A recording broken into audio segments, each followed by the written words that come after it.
Good morning. Welcome to another segment of an unscripted moment.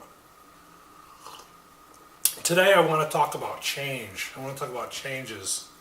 Changes to plans, changes in our lives, things that, we either decide to change or that circumstances visit upon us. You can wake up one day and go to the doctor and discover you have cancer, right? Or that, your spouse has cancer. Guess what? Your life just changed. It's not anything you decided. It's not anything you did. It just happened. I had a construction accident years ago. I worked electrical construction. I was on a high lift. The thing tipped over. I fell 27 feet, fractured every vertebrae in my back. That was a change, right? My life changed that day. It's not anything I could contemplate or anything I decided to do, but it happened. And then we have other things like, where are we going to live? Where are we going to move to? Can I move here? Can I go live here? Can I take this job? Can I, is it in my best interest to leave my current job and go look for another job? Those are changes we do control. And so I got thinking about this when last week I did a video response to Tommy from Off-Grid Nation about, what will you do in this scenario? He laid out like a tornado scenario and different things that he's going to do a series, I guess, of, and it's thought-provoking. I think it is. Makes you think, made me think. And I look at my own situation. For years, I had a place in Vermont, a couple of hours north of where I am here, and it's in 110 inches of snow belt a year. Like, that was the average snowfall. And it's very rural. It's in a tiny town, and it's way in the outskirts, and like there's hardly any neighbors around. It'd be a really good place to go in like a bug out scenario.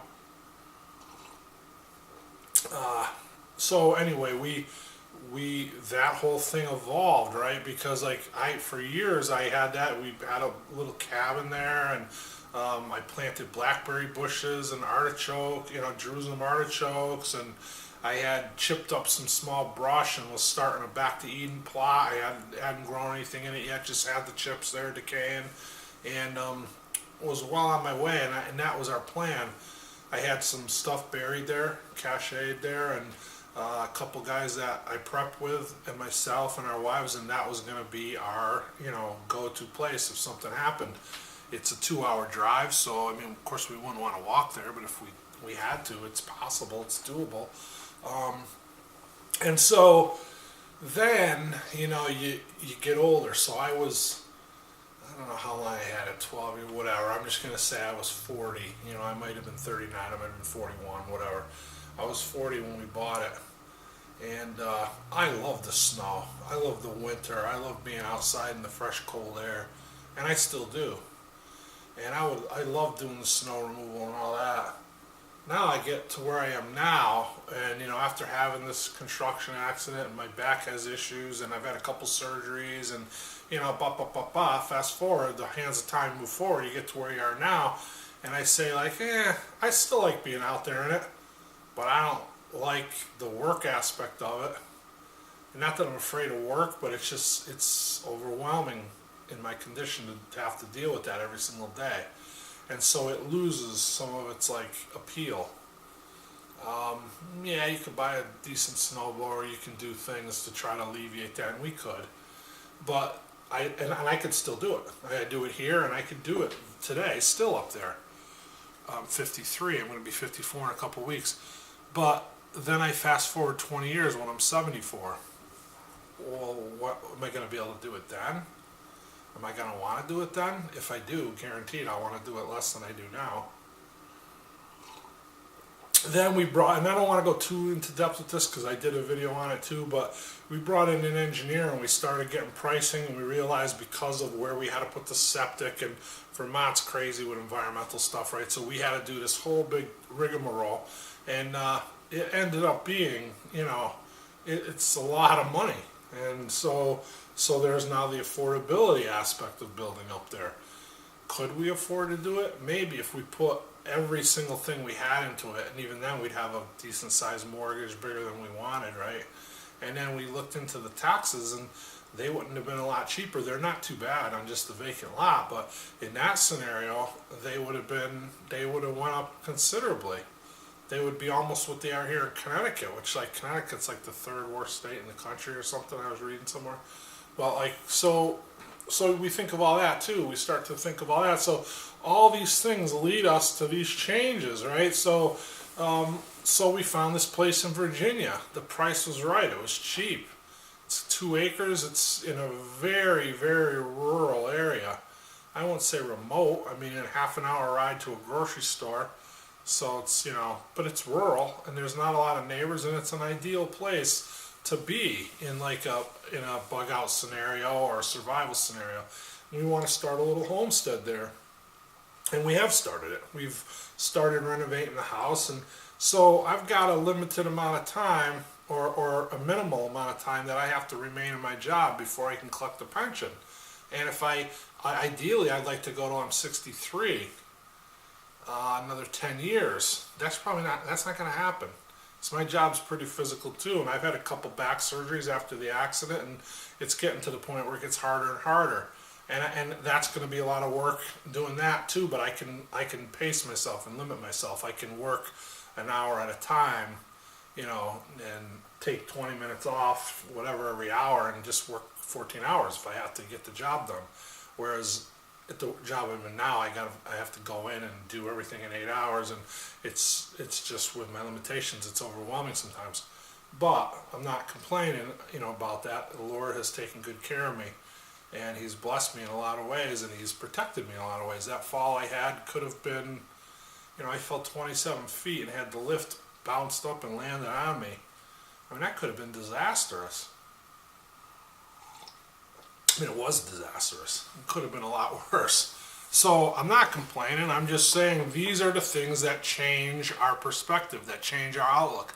And so now we got this place in Virginia. Ideally, in a perfect world, I'd like to be able to have a couple years to fix it up and to do what we got to do, and to maybe work up here and, move along in that direction as we are. Do we have a couple years? Who knows? If that would be ideal. If we don't, then what? Then what happens? Then you change again. You got to have a plan. You got to have a contingency for your contingency. So let's just say this. 6 months ago, my plans were a lot more solid than they are now. 6 months ago, my short-term plan was solid. I had a place that was in reach I could go to. I had stuff buried there. I had systems in place there. I could have survived there, and fairly comfortably. So that was the short term. What happens in the long term? The grid stays down forever, or the collapse doesn't recover, or whatever. And name a scenario where that situation turns into a 10-year thing, 5-10 years, whatever. Well, it wasn't that ideal, because it was a small little shack in the middle of the woods. And so, it's a plan. It's a place to go. What we have now, it's a lot more. It's geared more for the long term. It's a house. Everything's going to be on that 2-acre property. It's going to be a little homestead. I mean, we're starting to build it already. In our long term, if something happened and we were forced to go there and be there for 10, 20 years, which is our plan anyway, we would be set. That would be fine. In the short term, it's exact opposite of our old plan, because in the old plan we had the short term locked up, the long term was a little sketchy. In this plan, the long term's locked up, it's the short term that's sketchy, because if something happens overnight and we can't get there in our car, it's a 10-hour ride, 10.5-hour ride in the car. I mean, are we going to walk there? If you do what you got to do when you got to do it. I don't really see that being an option. Although, mothers is, what is that saying? Whatever. But you do what you got to do when you do it. Necessity is the mother of invention. That's what I was thinking of. So the whole point is you have to be able to adapt to change. You have to have, 10 different plans. And so when this happens and you can't do your first plan, you do your second one. And then along the way something happens and you have to abandon that, then you have another one. And you have a contingency for each contingency. And that's hard. I'm not saying that I got that locked up. I certainly don't. Like I said, I had more solid plans 6 months ago than I have now, but because these changes occurred and we are realizing that we need to go in a different direction, so we're starting to do that. So as far as the planning stages, we're almost starting all over again, and that's difficult. I also just want to touch base quickly. I got a response from a subscriber that she lives on a farm in upstate New York somewhere, and it sounds like a really nice place, right? And she has said, well, something happens, you can't get to Virginia, you could always come here. And thank you for that. That's awesome. I really appreciate that. And, what a good-hearted person, to offer that. And she talked about building an underground railroad, or isn't it interesting how we're like kind of building an underground railroad, and words to that effect. And I started thinking about that, and that is interesting. And I said, that's awesome, because if we're forced into a situation where we have to put everything we have in a backpack and walk away in the middle of the night, wouldn't it be nice to have people along the way everywhere, or various places that we could lean on, and that they could lean on us if something happens in their area and they have to move through here. It's a two-way street, right? Support network, be willing to help, and they're willing to help you and you're willing to help them. And even if we did stop there, obviously we're not looking to, if we were forced to go into one of those situations, we're not looking to just show up and put our feet up and be taken care of. We'll work, we can work. I have skills, my wife has skills. We're not looking for somebody to support us or take care of us. But if you have to make, what would be a 4 or 5 hour ride up to there in a car, I believe, or a 10.5 hour ride to Virginia, if we ever did have to try to walk that, wouldn't it be nice to have people along the way who we can count on to just kind of like help us, and we can in turn help them? Yeah. And so I thought she mentioned that about the Underground Railroad. I started thinking about it, like that's pretty interesting. Now, how do you build that? How do you forging relationships, building community, growing community, huge, very important things. Also, probably the most difficult part of prepping, right? How do you do that? Well, there's ways to do it, and there's people that have ideas on ways to do it, and some of them are pretty good ideas, but it's not something that happens overnight. It takes time, right? And you can meet your neighbors and, listen to one guy, that's what he said, it's important to, stand at the fence and talk to your neighbors, get to know the guy down the street and the guy across the road, and, and that's good. But that serves one, or maybe not only one, but it serves a certain amount of aspects of that contingency. If you need to bug in, you have those people, that's huge. If you have to put everything in a backpack and walk away, those relationships aren't going to help you. But that doesn't mean you shouldn't form them, because we don't know what form that's going to take. So that's just another thing of, we can't, and I think we do, I think I do to a certain degree, and I'm trying not to, we focus in one direction. This is what we got to do. Let's work toward it. But no, it's like a spider web, right? You have to go in every direction at once, because without knowing what form this event's going to take place, you don't know what direction you're going to have to ultimately step in the time that it happens. And so you can't just work on one aspect. You have to work on the whole thing, broad spectrum. And so that, Underground Railroad, so to speak, having a network of people that you could rely on and trust, and that can rely on and trust you as well, that's a pretty interesting idea, pretty interesting concept. And I think it's a good one. Again, how do you do that? It's slow. How do you reach out to people, 300 miles away, and form enough of a relationship where you can let them know that, they can count on you to stop at your house if they're ever fleeing in the middle of the night, and you don't really know these people, right? And the same for them, for you to be able to rely on them to do the same. So anyway, I thought that this one lady that did offer that, I thought that was she's really stepping out there, right? God bless her. Good for her. The world needs more people like that. I want to be a person like that.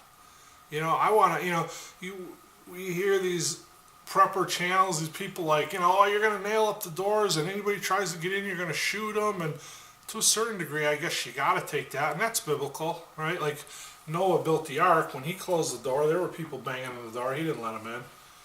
But, I mean, that's a fine line, and that's something everybody has to kind of work out on their own. Where do you draw the line? You have, a neighbor who's a single mother with 3 kids, and she needs help. You gonna turn her away? I guess maybe you might have to. I don't know. I would hope not. I would hope we would be in a position to help them.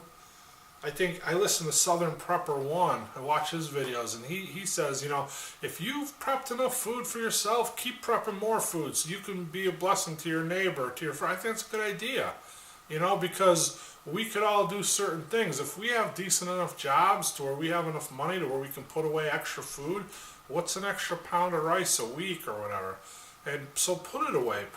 Try to have enough to help other people, because that person that lives next door that might be knocking on your door that needs help, maybe they're a nurse. And we know who our neighbors are. Maybe it's not even the people next door. Maybe it's somebody that you don't know, really, that's going to end up needing help that you're going to run into. Maybe that person will, have the skills to build, or have the skills to assemble a solar array, or, whatever. Be a master gardener, or someone who could butcher animals, or a hunter, or a nurse, or a doctor, or an EMT. So if I look at myself, I don't have any really medical training. So if I could save up a ton of extra food and be able to offer it to that person, then it's not just me helping them. I'm helping myself by doing that too, because now they're in my community and they bring their skills with them, those medical skills or whatever those things are that I lack. And so I think it's important on a humanity level. I think we need to be looking kind of in that direction anyway. So of course there's a limit, right? You can't just open your door and let everybody parade in, thousands of people. It just doesn't happen. But I watched this one channel, and the guy that a lot of you probably see him or subscribe to him, he's pretty popular. He recommended watching a movie called Defiance, and it's on Netflix. Defiance, and it's with Daniel Craig. It was awesome. It was an awesome movie, and it touches base on a lot of those things, like bringing people in. It's it's World War II era. They're Jews and they flee into the woods, and I won't tell you the whole thing, but like you can go look for it. It's an awesome movie, and they struggle with those things, like where do we draw the line? Who do we allow in? Who do we not allow in? And those are things I think we all need to think about in those times. One thing we know for sure: my wife's 56, I'm 54. We're not going to do it ourselves. We're not going to stave off the evils of the world ourselves. God will help us. God will provide for us. God will bless us as He's always done. We stay close to Him and we reach for that. But we need support here too. We need to be able to count on people and to build a community and to build, a circle of people. It's important. But I think that, back again to the original point of this video, change. The only thing that never, the only constant in life is the fact that there's always going to be change. Be ready for that change. Have a plan for anything that could happen. And that's hard. I know it is. It's easy to say, yeah, have 20 plans. Have a contingency for your contingency. And I think everybody gets that. It's actually doing it and actually formulating those plans and thinking those things out and practicing. It becomes difficult. And so maybe, you got 100 steps to take. Maybe you're only going to get 3 of them, before this thing happens or whatever. Maybe everybody's pace is different too, right? But you know what? If you only get 3, you only get 3. It's better than having none. It's better than just sitting around like, woe is me. So have a plan. Be ready for change, and be ready for things to happen out there that force change that you have no idea is coming. And anybody that's an adult knows, that's lived long enough to know that these things pop up in our lives. You know, I look back in my life, and anybody watching this could do the same thing. Look back in your life, right?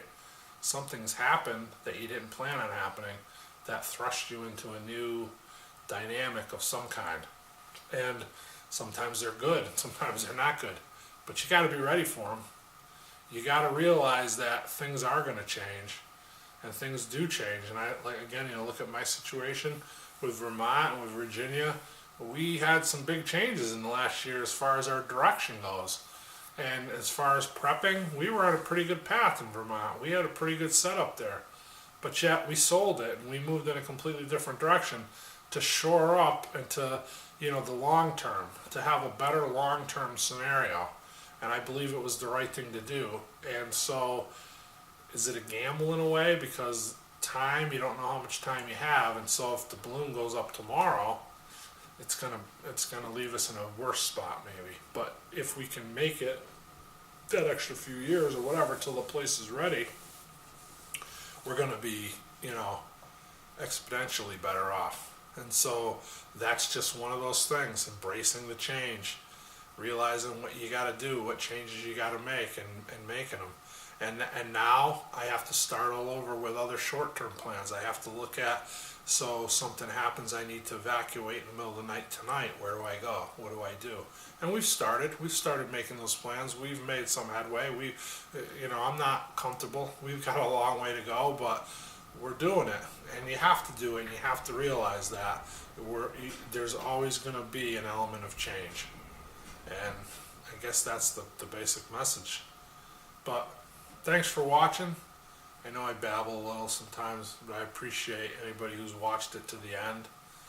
I thank you all. I thank all my viewers. I thank all my subscribers. And have a good day. God bless you all.